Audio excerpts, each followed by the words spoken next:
আসিফ মাহমুদ, যিনি একজন ছাত্র নেতা এবং বাংলাদেশের অন্তর্বর্তীকালীন সরকারের একজন উপদেষ্টা, যাকে ঘিরে বেশ কয়েকটি বিতর্ক রয়েছে। প্রধান বিতর্কগুলো নিম্নরূপ করা হলো। গুলশান চাঁদাবাজি মামলা। তার সাবেক ব্যক্তিগত সহকারী এপিএস জানে আলম অপু একটি চাঁদাবাজির ঘটনায় গ্রেপ্তার হন। অপু একটি ভিডিওতে দাবি করেন যে তিনি আসিফ মাহমুদের সাথে দেখা করার পর ওই চাঁদাবাজির জন্য গিয়েছিলেন, যা বিতর্কের জন্ম দেয়। আসিফ মাহমুদ এই অভিযোগ সম্পূর্ণ অস্বীকার করে এটিকে রাজনৈতিক উদ্দেশ্য প্রণোদিত বলে অভিহিত করেছেন। 2. বিমানবন্দর গুলি ও ম্যাগাজিন সহ আটক। জুন 2025 সালে আসিফ মাহমুদ ঢাকার হযরত শাহজালাল আন্তর্জাতিক বিমানবন্দরে তার লাগেজে একটি আগ্নেয়াস্ত্র, ম্যাগাজিন ও গুলি সহ আটক হয়। তিনি দাবি করেছেন এটি ভুলবশত তার লাগেজে চলে গিয়েছিল এবং তার কোনো অসৎ উদ্দেশ্য ছিল না।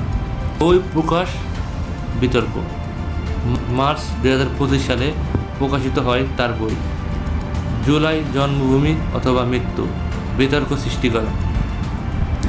এই বইয়ে 24-এর গণঅভ্যুত্থানের পর কিছু ঘটনা ও শেখ হাসিনার পতনের পর ছাত্র প্রতিনিধিদের সাথে তারেক রহমানের বৈঠকের বর্ণনা বিভিন্নভাবে উপস্থাপন করা হয়েছিল বলে অভিযোগ ওঠে।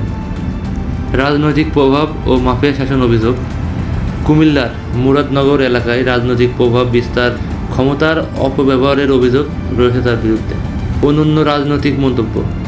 তিনি বিভিন্ন সময়ে রাজনৈতিক মন্তব্য করে সমালোচিত হয়েছেন, যেমন ছাত্রনেতারা যদি 5 আগস্টের মধ্যে আওয়ামী লীগ সরকারকে ক্ষমতাচ্যুত করতে ব্যর্থ হতেন তবে তারা সশস্ত্র আন্দোলন শুরু করতে পারতেন, এমন মন্তব্য।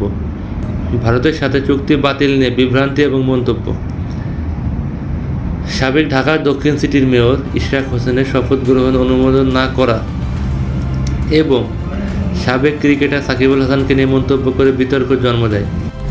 এসব ঘটনা প্রায়শই আসিফ মাহমুদকে সামাজিক যোগাযোগ মাধ্যমে আলোচনার কেন্দ্রবিন্দুতে নিয়ে আসে।